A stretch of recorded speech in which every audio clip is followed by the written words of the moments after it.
In this video we will be talking about functions. Okay, so what is a function? A function actually consists of three different entities. A set, let's call it A, which is the domain of the function. Another set, let's call it B, which is the codomain of the function. Okay, and something that connects the two. Okay, let's call it F, and we're going to refer to this as the law of correspondence.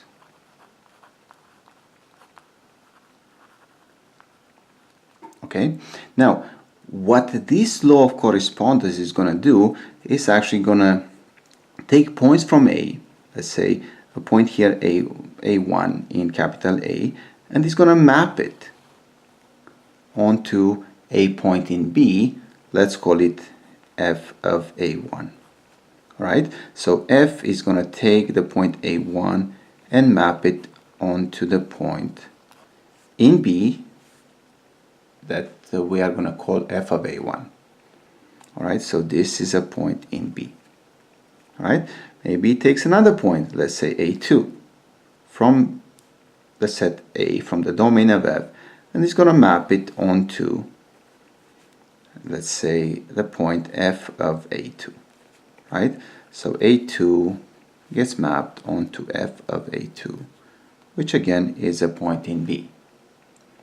Alright, let's see, maybe there's another point here, A3 in A, and maybe F maps A3 onto the same point in B. Okay, so A3 gets mapped onto, well, just to keep the same notation, F of A3, and it could be the case that F of A3 is equal to F of A1.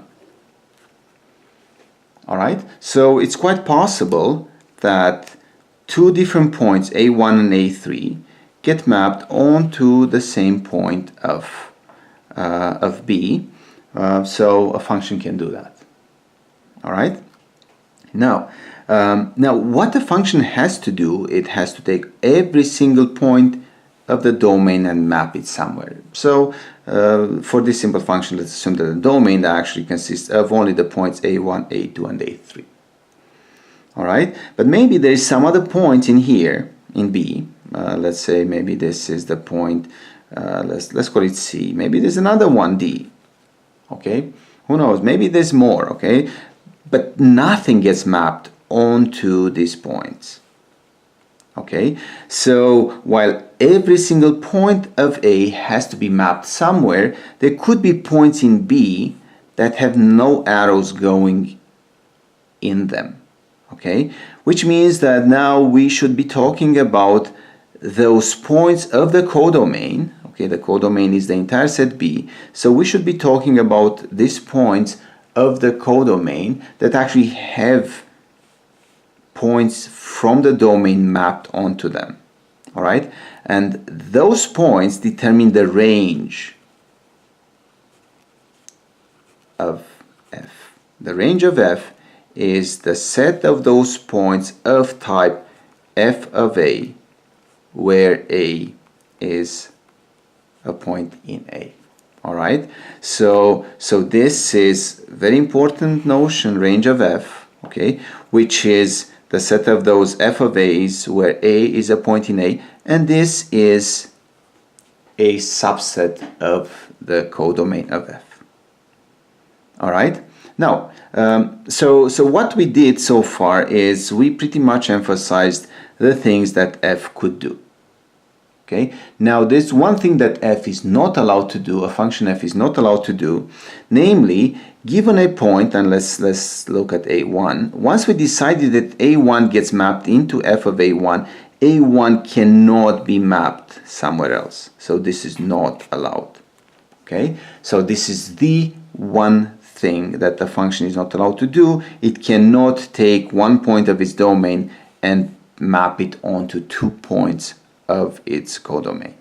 Okay, so that's the one thing that the function is not allowed to do. Okay, now so this is sort of the absolute basic view of a function. Now let's take a look at the sort of like, let's say, more serious function. Okay, and we are going to get a slightly different view, which I believe is better than this, okay, of the function. Okay, so let's say maybe we start off with a function f defined on the set of real numbers with values into the set of real numbers. Okay, and this is the way we are going to actually write the function. In this particular case, we should write f defined on A with values into the set B. Okay, where this is again the domain, this is the codomain, and this is the law of correspondence. All right. Now, going back to this new function that we are going to be looking at is, we start off with a function f defined on the set of real numbers with values into the set of real numbers, and let's say f of x is equal to x squared is the law of correspondence. All right. Now, instead of drawing two real lines like we did here with the sets A and B, what we are going to do is we are going to draw a horizontal line like so, all right, which is probably you are familiar with real line as being just one line, and this is called the x-axis, okay, and a vertical line like so, and we are going to refer to this as the y-axis of this system of coordinates, and this is going to be our domain of the function f, and on here this is going to be the codomain of the function f. All right, so now remember that we took points in the domain and we mapped them through some arrows on here.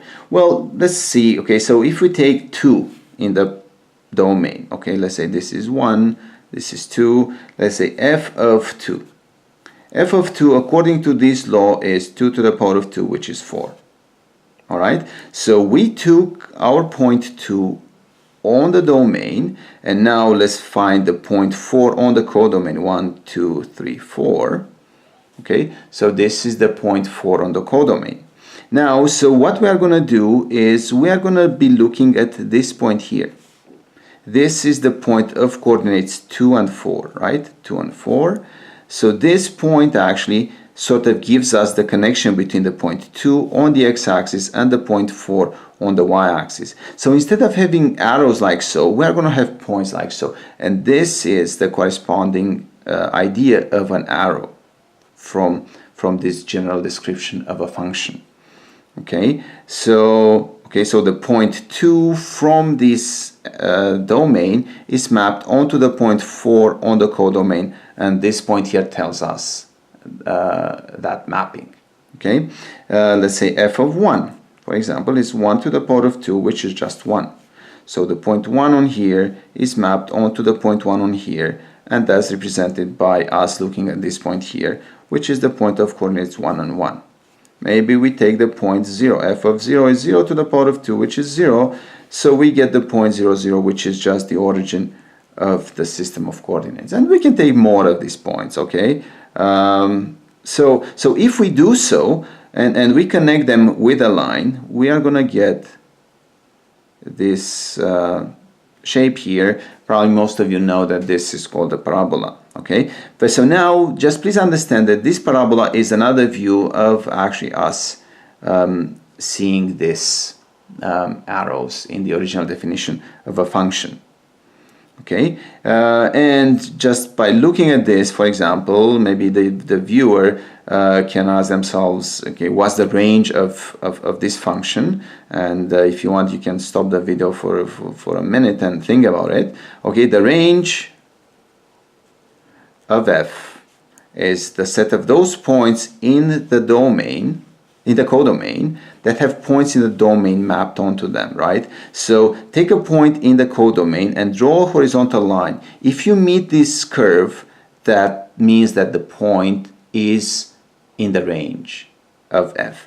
Okay? Now, for example, if you take this point here, -2, and you draw this horizontal line here, clearly you're not gonna meet this curve here, so this point is not part of the range of f, and so we can actually write the range to be just a set of positive numbers from 0 to plus infinity.